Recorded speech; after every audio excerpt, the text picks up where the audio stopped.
recording this video for both virtual learners and face-to-face learners. So bear with me as I teach this lesson for 2 sets of classes, okay? All right, so let's start with the face-to-face students.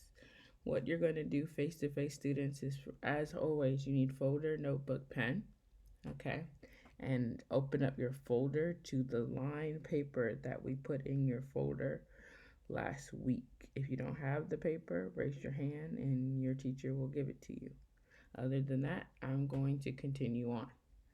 All right, so since this is the first time that you're going to be doing this, I made up a sheet for my face-to-face students so that you can see how it's supposed to be set up.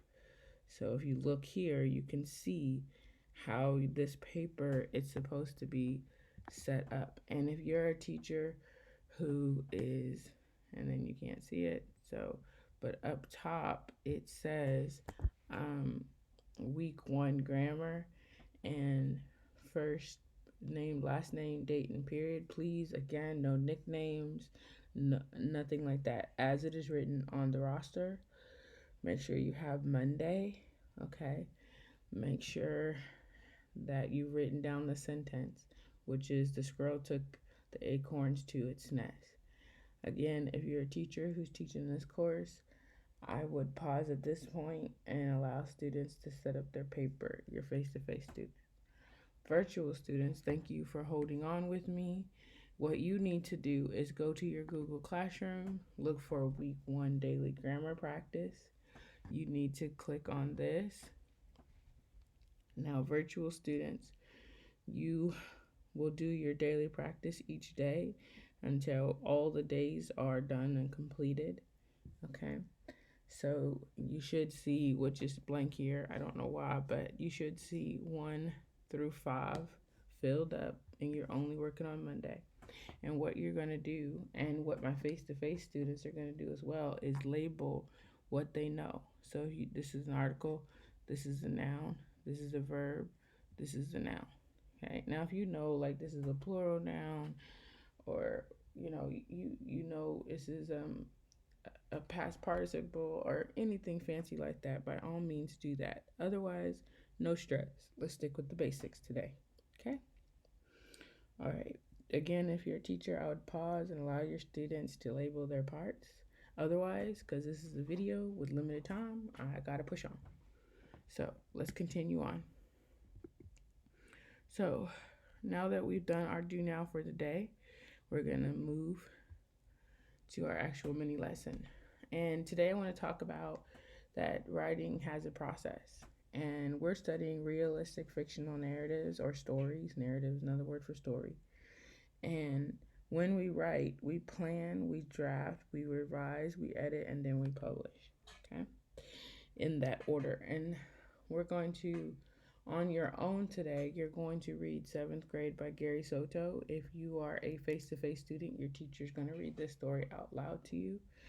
If you are a virtual student, you would find this story in your Google Classroom, okay? As you're reading this story, Ms. Crutchfield wants you to think about what makes this story real, if it is real, okay? Does it seem plausible to happen in real life? What makes it interesting, okay? Think about those things, because this is an excellent example of what realistic fiction should look like, okay? But in order to get to this process, okay, you need to first start with your ideas. So Gary Soto had an idea to write about an Hispanic male starting 7th grade and what his experiences are as his character, what his character's experiences are. So in order to get from idea to a finished piece, like Gary Soto did, you need to think about the writer's process. Okay, there's steps that Gary Soto took, and very much like what we're going to study today, those steps. So if you are a teacher teaching this class at this point, you need to pass out the writer's process worksheets. this is for the students to use as notes, okay, to refer back to. So they need this to do this slide with you, okay? All right, and at some point you may need to pause or open up the slide yourself and let students take their time. But I'm just going to run through it and go over it. So there are 5 main stages: pre-writing, which includes your ideas, finding your ideas; drafting, revising, proofreading, and final draft. So pre-writing is your reason, okay? What are you trying to accomplish? Like, what are you trying to tell your audience?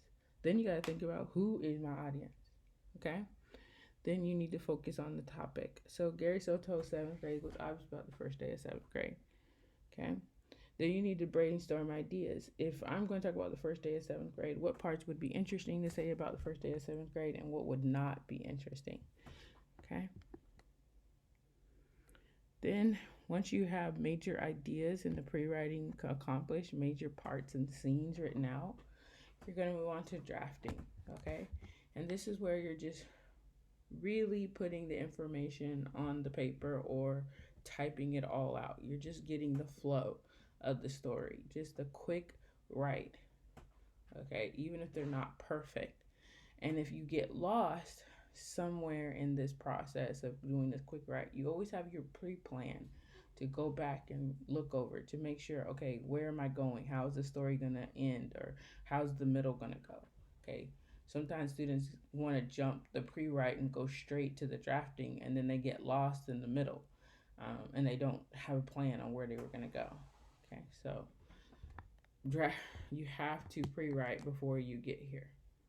Once you've done that drafting, now you can revise. So you've done this really quick draft of your writing, and now you want to make sure that you have reread what you've written. If you need to change sentences around, do so. Sometimes after you drafted out, that scene you thought was so great didn't work out and you need to get rid of it. Or maybe you jumped around too much and you left the reader without a clue. Like, it didn't make any sense. Your order you need to add more. Okay? And again, teachers, if I'm going too fast, this slide is also available in my Google Classroom, on my website, everywhere. So don't be afraid. You don't have to use this video to slow me down, okay? This is just an explanation of what they need.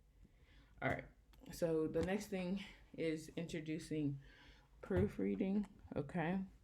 So you may need to look at, and again, I don't feel well, guys, so I'm sorry. But after you do that revising, now you get to the nitty-gritty and you start looking at your punctuation, your capitalization. You think about rules of grammar that you've been taught, trying to make sure that you have the correct punctuation. For example, do you have an exclamation point when it really needs to be a period? Okay. Watch out for homophones. So even if you're typing, this is a big thing. Your computer isn't really smart enough to know at this point what kind of there you're talking about. So you can be going over there, or you can be saying that's their car, or we can say that they're deadly. Okay, so there's all these there, okay, that you need to think about that computers won't correct. They don't know what we're trying to say. All right, now final draft is where you turn in your good copy. You really need to think about, like, if I have horrible handwriting, am I going to turn it into Miss Crutchfield some horrible piece of writing that she can't read? No, because every test grade that you have with writing is your essays. So you definitely don't want to turn in something that I can't read and it's 35% of your grade. Okay, this is the time to make the most beautiful, readable copy.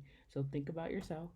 Think about what's the best work for you that you can turn in. Okay, and just know I don't accept anything less. So if you know and I know that this is not your best work, it will be reflected in your grade. Okay. All right.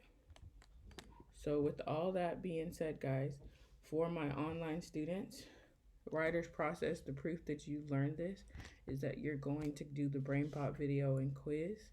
For my um, for my face-to-face students, be sure to fill out the worksheet that your teacher has given you. These are notes just in case you need to be reminded of the writer's process and at what point what do you need to do.